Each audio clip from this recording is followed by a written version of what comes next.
গণতান্ত্রিক যে প্রক্রিয়া বিরাজমান আমাদের দেশে, সেই বিশ্বাস আমাদের অন্তরে রাখা যাবে না। এটা আমাদের মনে এটা রাখতে হবে যে গণতান্ত্রিক প্রক্রিয়া এটা কি হারাম। বলেন, সবাই বলেন গণতান্ত্রিক প্রক্রিয়া হারাম। বলেন গণতান্ত্রিক প্রক্রিয়া কি হারাম। আপনি আওয়ামী লীগ করতে পারেন, বিএনপি করতে পারেন, কিন্তু আপনি সবার উপরে মুসলমান। আপনি কি মুসলমান? আপনি মুসলমান।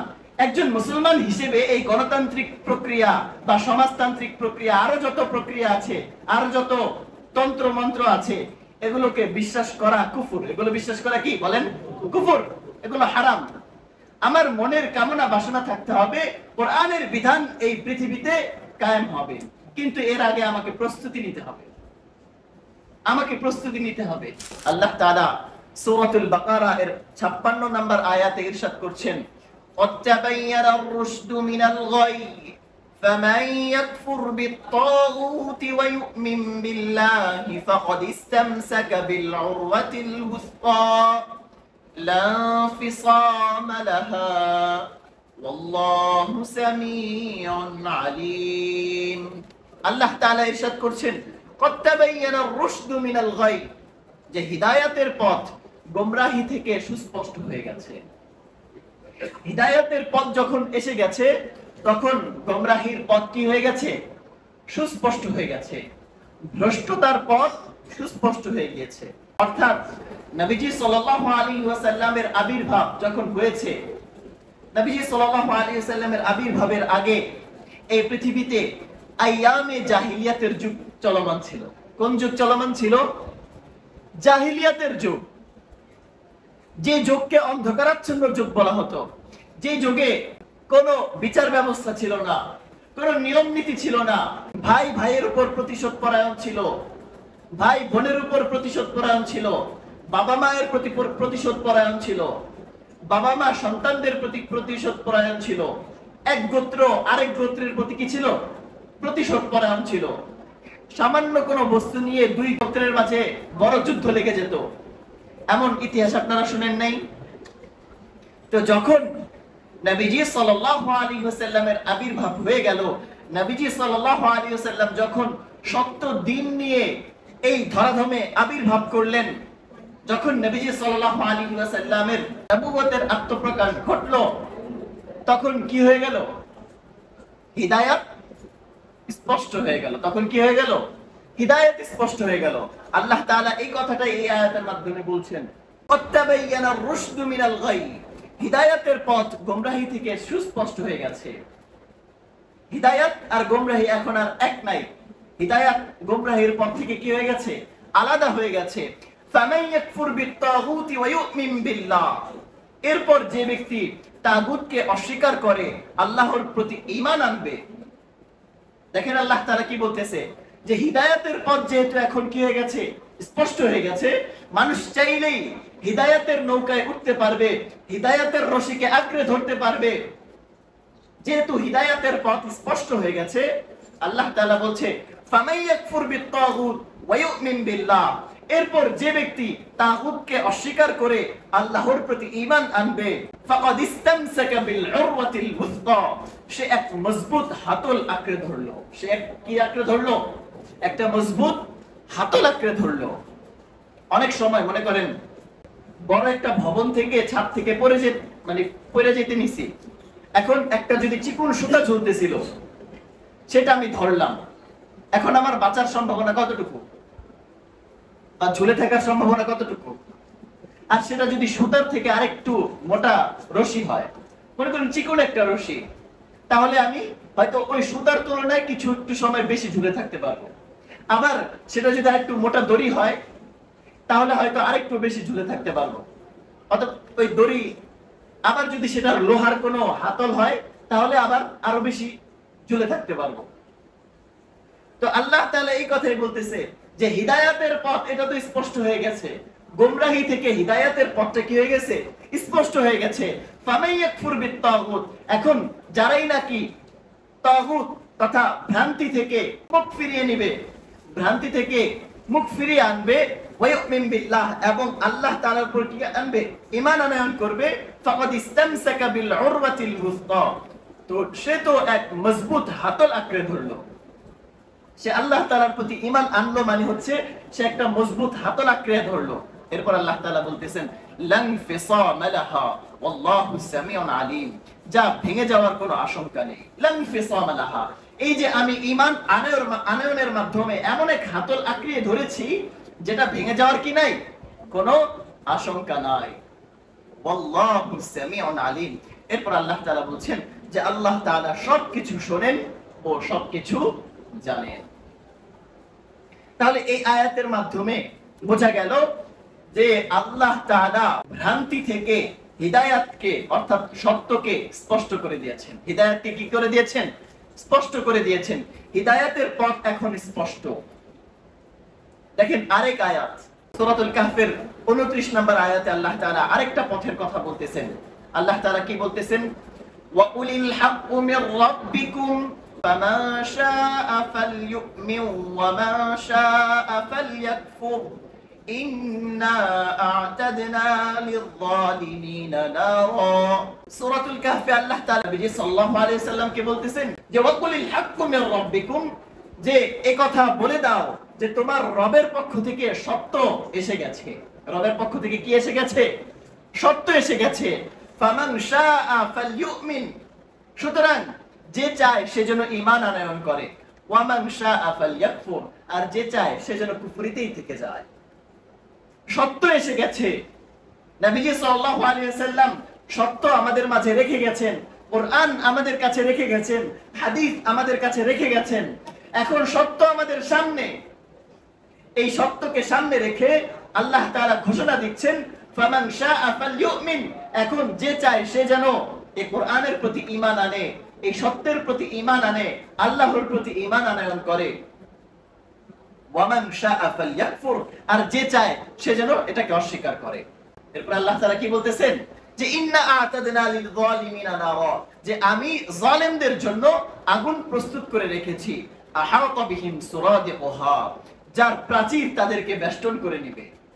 আল্লাহ তাআলা যে আগুন প্রজ্বলন করে রেখেছে, যারা ঈমান আনয়ন করবে না, ওয়া মান শাআ ফালইয়াকফুর, এই যে কথা বললো, যারা যার ইচ্ছা সে যেন অস্বীকার করে। আর যে অস্বীকার করবে, আল্লাহ তাআলার বিধানকে যে অস্বীকার করবে, সত্য স্পষ্ট হওয়ার পরেও, সত্য প্রকাশিত হওয়ার পরেও এই সত্যকে যে অবমূল্যায়ন করবে, অস্বীকার করবে, ইন্না আ'তাদনা লিয-যালিমিনা নারা, আল্লাহ তাআলা তাদের ব্যাপারে বলতেছেন যে আল্লাহ তাআলা তাদের জন্য আগুন প্রজ্বলন করে রেখেছেন। আহাতা বিহিম সুরাদিকুহা, আর সেই আগুনের প্রাচীর তাদেরকে বেষ্টন করে রাখবে। তো মুহতারাম হাজিরিন, এই যে দুই আয়াত বললাম, প্রথম যে আয়াতটা বললাম সেই আয়াতে আল্লাহ তাআলা বললেন ক্বাদ তাবায়্যানার রুশদু মিনাল গাই ফামান ইয়াকফুর বিত-তাগুত ওয়া ইউমিন বিল্লাহ ফাকাদ ইসতামসাকা বিল উরওয়াতিল বুসতা, যে আল্লাহ তাআলা বললেন যে হিদায়াতের পথকে তিনি গোমরাহি থেকে স্পষ্ট করে দিয়েছে, পৃথক করে দিয়েছে। আর যে নাকি এই হিদায়াতের পথকে আঁকড়ে ধরবে, সে এই হিদায়াতের পথ আঁকড়ে ধরার দ্বারা এমন এক হাতল আঁকড়ে ধরলো যে হাতল আর কি না ভাঙবে না। এরপরের যে আয়াত বললাম সূরাতুল কাহফের, আর সেই আয়াতে আল্লাহ তাআলা বলল যে সত্য, রবের পক্ষ থেকে সত্য স্পষ্ট হয়ে গেছে, রবের পক্ষ থেকে সত্য এসে গেছে। এখন যে চায় সে যেন ঈমান আনয়ন করে। ঈমান আনয়ন করলে আমার জন্য সুদিন অপেক্ষা করছে। আর আমি যদি ঈমান আনয়ন না করি, আমি যদি আমার রবের বিধানকে মেনে না নেই, তাহলে আমার জন্য কি অপেক্ষা করছে বলেন? ইন্না আ'তাদনা লিয-যালিমিনা নারা, আমার জন্য আল্লাহ তাআলা কি করছেন? আগুন প্রজ্বলন করে রেখেছেন। সে আগুনে আমাকে নিক্ষিপ্ত করা হবে। এমনকি যখন আমার গলা বুক শুকিয়ে যাবে, আমাকে একেবারে নিকৃষ্ট পানি পান করতে দেওয়া হবে। এটা কাদের জন্য? যারা আল্লাহ তাআলার বিধানকে অস্বীকার করবে। কাদের জন্য বলেন? আল্লাহ তাআলার বিধানকে যারা অস্বীকার করবে। এখন বলেন তো, দিন মানে আমরা কি বুঝি?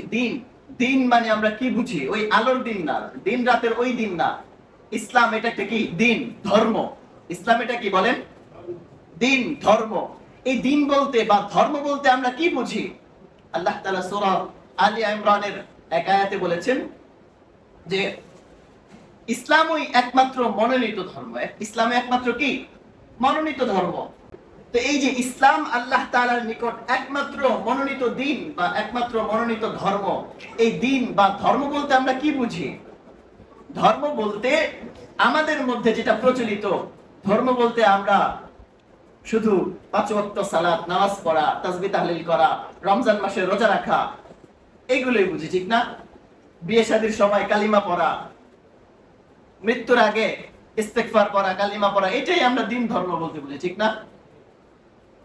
কিন্তু দিন ধর্ম বলতে কি এই মসজিদের মধ্যেই সীমাবদ্ধ, মাদ্রাসার মধ্যেই সীমাবদ্ধ? না। ওই যে শুরুর দিকে যে কথা বললাম যে আল্লাহ তাআলা আমাদেরকে সৃষ্টি করে পৃথিবীতে প্রেরণ করেছেন, এই পৃথিবীর সৃষ্টিকর্তা কে? আল্লাহ। এই পৃথিবীর পরিচালক কে? আল্লাহ। তো এই পৃথিবীর শাসন ব্যবস্থাও আল্লাহ তাআলার শাসন ব্যবস্থা থাকতে হবে। কার শাসন ব্যবস্থা থাকতে হবে? আল্লাহর শাসন ব্যবস্থা থাকতে হবে। দেখেন, আমরা শান্তি খুঁজি, আমরা কিছু খুঁজি, শান্তি খুঁজি। আমাদের দেশে শান্তি আসুক, পৃথিবীতে শান্তি আসুক, আমরা এমন চাই, এমন আশা আকাঙ্ক্ষা ব্যক্ত করি। এই শান্তির জন্য আমরা এক সরকারকে বিদায় করি, আবার আরেক সরকারকে আনি, ঠিক না? দেশের শান্তি শৃঙ্খলা বিরাজের জন্যই তো। দেশে যেন শান্তি শৃঙ্খলা বিরাজ করে, দেশ যেন নিরাপত্তায় বেষ্টিত থাকে, এই জন্য আমরা এক সরকারকে হটাই, আবার আরেক সরকারকে আনি, ঠিক না? কিন্তু আমরা যে প্রক্রিয়ায় আগাচ্ছি, যে প্রক্রিয়ায় এই কাজগুলো করি, সেই প্রক্রিয়ায় কখনোই শান্তি ফিরে আসবে না। সেই প্রক্রিয়ায় কি আসবে না? কখনোই শান্তি ফিরে আসবে না। কারণ এটা তো হচ্ছে মানব রচিত প্রক্রিয়া। এই গণতান্ত্রিক পদ্ধতি, এটা তো কি মানব রচিত। কারণ আপনি আমি যখন একটা সিস্টেম ডেভেলপ করব, আমি আপনি যখন একটা সিস্টেম বানাবো, তখন সেটা আমি আপনি আমার সুযোগ সুবিধা বা আমার কোথায় লাভ, আমার কোথায় ক্ষতি, সে অনুযায়ী কি করব? সেই নিয়মটা বানাবো। এখন মনে করেন আমি এই প্রতিষ্ঠান দাঁড় করাইছি, মাদ্রাসা। এখন এই মাদ্রাসায় আমি এমন নিয়ম কানুন তৈরি করব যে যেটা আমার যেভাবে সুবিধা হয়, ঠিক না? আমি রীতিনীতিগুলোকে ওইভাবে বানাবো যে আমার যেভাবে সুবিধা হয়। তো মানবিক সৃষ্ট নিয়ম কানুন, এগুলো যার যার কি হবে? সুবিধা মতো হবে। এটাই স্বাভাবিক। এটাই কি স্বাভাবিক? তো পুরো পৃথিবী পরিচালনার জন্য এই মানবিক প্রক্রিয়ার বিধিবিধান এটা গ্রহণযোগ্য না। এটা কি না? গ্রহণযোগ্য না। এর জন্য প্রয়োজন সৃষ্টিকর্তার প্রদত্ত বিধিবিধান। এর জন্য কি বলেন? সৃষ্টিকর্তার প্রদত্ত বিধিবিধান। আর সেটা কি? আল কোরআন। সেটা কি বলেন? আমার কথা কি আপনাদের বুঝতে কঠিন হয়ে যাচ্ছে? বলেন। সহজ কথা। দেশ, রাষ্ট্র, পৃথিবী এগুলো পরিচালিত হতে হবে কার বিধান অনুযায়ী? আল্লাহর বিধান অনুযায়ী। যতক্ষণ আল্লাহর বিধান অনুযায়ী আমাদের সমাজ, আমাদের রাষ্ট্র, এই পৃথিবী পরিচালিত না হবে, ততদিন পর্যন্ত সমাজ, রাষ্ট্র ও পৃথিবীতে শান্তি শৃঙ্খলা বিরাজ করবে না। না না, এতে কারো কোনো সন্দেহ আছে? বলেন। এতে কারো কোনো সন্দেহ থাকার অবকাশ নেই। এখন আপনি মনে করতে পারেন যে মোল্লা মৌলবীর কাছে যদি আমরা ক্ষমতা দিয়া দেই, আরে হারা সব শেষ করে দিব। না, এটা আপনাদের ভুল ধারণা। আবার আমি এই গণতান্ত্রিক প্রক্রিয়ার কথাও বলতেছি না। আমি আমরা গণতান্ত্রিক প্রক্রিয়া, এটা আরো গভীরের আলোচনা। গণতান্ত্রিক প্রক্রিয়া মানে আমরা অনেকেই বুঝি যে নির্বাচন করা। গণতন্ত্র এটা স্বতন্ত্র একটা ধর্ম। গণতন্ত্র কি? গণতন্ত্র এটা শুধু একটা নির্বাচনী প্রক্রিয়া না। গণতন্ত্রের খুব বিশ্বাসগত বিষয় আছে, এর অনেক নিয়ম নীতি আছে, যেগুলো মুসলমানদের জন্য বিশ্বাস করাও হারাম। যেগুলো কি বলেন? মুসলমানদের বিশ্বাস করাও হারাম। তো যাই হোক, সেটা আবার অন্যদিকে লম্বা চূড়া আলোচনা। আমরা যে কথাটার মধ্যেই ছিলাম যে আমাদের সংবিধান বা আমাদের রাষ্ট্রীয় কাঠামো এটা কোরআনিক পদ্ধতিতেই হতে হবে। এটা কি হতে হবে? যতদিন পর্যন্ত কোরআনের বিধান অনুযায়ী আমরা আমাদের সমাজ, রাষ্ট্র পরিচালনা না করব, দেশ, আমাদের পৃথিবীকে পরিচালনা না করতে পারবো, ততদিন পর্যন্ত কি আসবে না? শান্তি ফিরে আসবে না। দেখেন আল্লাহ তাআলা কি বলতেছেন কোরআনুল কারীমের সূরাতুল মাইদার 49 নম্বর আয়াতে আল্লাহ তাআলা বলতেছেন, ওয়া আনিহকুম বাইনাহুম বিমা আনজালাল্লাহ ওয়া লা তাত্তাবি' আহওয়াআহুম। আল্লাহ তাআলা নবী সাল্লাল্লাহু আলাইহি সাল্লামকে প্রেরণ করে এই নির্দেশ দিয়ে দিয়েছেন যে ওয়া আনিহকুম বাইনাহুম বিমা আনজালাল্লাহ। আল্লাহ তাআলা নবীজি সাল্লাল্লাহু আলাইহি সাল্লামকে নির্দেশ দিচ্ছেন, আদেশ দিচ্ছেন যে তুমি মানুষদের মধ্যে সেই বিধান অনুসারেই বিচার করবে যা আল্লাহ তাআলা নাজিল করেছেন। ওয়ালা তাত্তাবি'ু আহওয়াহুম, মানুষদের খেয়াল খুশি অনুযায়ী কি করা যাবে না, বিচার করা যাবে না। পৃথিবী, রাষ্ট্র এগুলো পরিচালনা করা যাবে না। পৃথিবী বা রাষ্ট্র এটা পরিচালনা করতে হবে কার বিধান অনুযায়ী? আল্লাহর বিধান অনুযায়ী। বিমা আনজালাল্লাহ, আল্লাহ তাআলা যা কিছু নাজিল করেছেন। আল্লাহ তাআলা কি নাজিল করেছেন? কোরআন নাজিল করেছেন। কোরআন অনুযায়ী কি করতে হবে? রাষ্ট্র পরিচালনা করতে হবে। তবেই তো সুখ ফিরে আসবে, তবেই তো শান্তি ফিরে আসবে। আচ্ছা দেখেন, মসজিদে কি কেউ মারপিট করে বলেন? মসজিদে কেউ মারপিট করে? কেন করে না? মসজিদে কেউ ঝগড়াঝাটি করে? কেউ যদি মসজিদে একটু জোরে কথা বলে, তাহলে পাশ থেকে একজন বলবে, এই মসজিদেরা আল্লাহর ঘর, এই জায়গায় জোরে কথা বলবা না, বা এই জায়গায় ঝগড়াঝাটি করবা না। ভাই তোমরা ঝগড়াঝাটি করতেছো, মসজিদ থেকে বাইরে ঝগড়াঝাটি করো, এরকম বলি না আমরা? তাহলে এই পৃথিবীটাকে আল্লাহ তাআলার না বলেন? আমরা শুধু মসজিদটাকে আল্লাহ তাআলার ঘর মনে করে এখানে ঝগড়া ফাসাদ করতেছি না। তাহলে আমি এই পুরো পৃথিবীটাকে যদি আল্লাহ তাআলার ঘর মনে করি, আল্লাহ তাআলার প্রদত্ত মনে করি, আর আল্লাহ তাআলার বিধানকে যদি এই পুরো পৃথিবীতেই আমি কায়েম করতে পারি, তবে এই পৃথিবীতে কোনো ঝগড়া ফাসাদ থাকবে ইনশাআল্লাহ বলেন? না, এই পৃথিবীতে কি থাকবে না? কোনো ঝগড়া ফাসাদ থাকবে না। সহজ কথা। কিন্তু বিগত দিনগুলোতে আলেমদেরকে, হুজুরদেরকে, দাড়ি টুপিদেরকে এমন ভাবে উপস্থাপন করা হয়েছে, এমন ভাবে জনমানুষের সামনে উপস্থাপন করা হয়েছে যে তারা হচ্ছে কি জঙ্গি। তারা কি বলেন? জঙ্গি। হুজুর মানি কেমন জানি কি? আপনারা যারা যুবক আছেন বা যারা পেপার পত্রিকা দেখেন, একটা সময় এমন ছিল যে র‍্যাব কর্তৃক বিভিন্ন জায়গায় এরকম টানিয়ে দেওয়া হতো জঙ্গি কারা, জঙ্গিদের নিদর্শন কি, যে হঠাৎ দাড়ি টুপি রাখা শুরু করছে, হঠাৎ যুবকেরা দাড়ি রাখা শুরু করছে, নামাজ কালাম পড়া শুরু করছে, তাদেরকে এরকম জঙ্গি হিসেবে আখ্যায়িত করা হতো, তাদেরকে এমন জঙ্গি হিসেবে বিবেচিত করা হতো। তো মানুষদের সামনে এই ইসলামী লেবাসগুলোকে বা যারা ইসলাম চর্চা করে তাদেরকে সারা পৃথিবীতেই একটা উগ্রপন্থী হিসেবে উপস্থাপন করার জন্য কি চলে? একটা প্রক্রিয়া চলে। কারণ তারা জানে যারা ইসলাম ও মুসলমানের শত্রু, তারা জানে যদি এই পৃথিবী মুসলমানদের হাতে চলে যায়, তারা যেভাবে এই পৃথিবীকে শাসন করছে, তারা যেভাবে অবৈধভাবে এই পৃথিবীকে ভোগ দখল করছে, তাদের এই প্রক্রিয়া বন্ধ হয়ে যাবে, তাদের পেটে আঘাত পড়বে, তাদের পেটে লাথি পড়বে।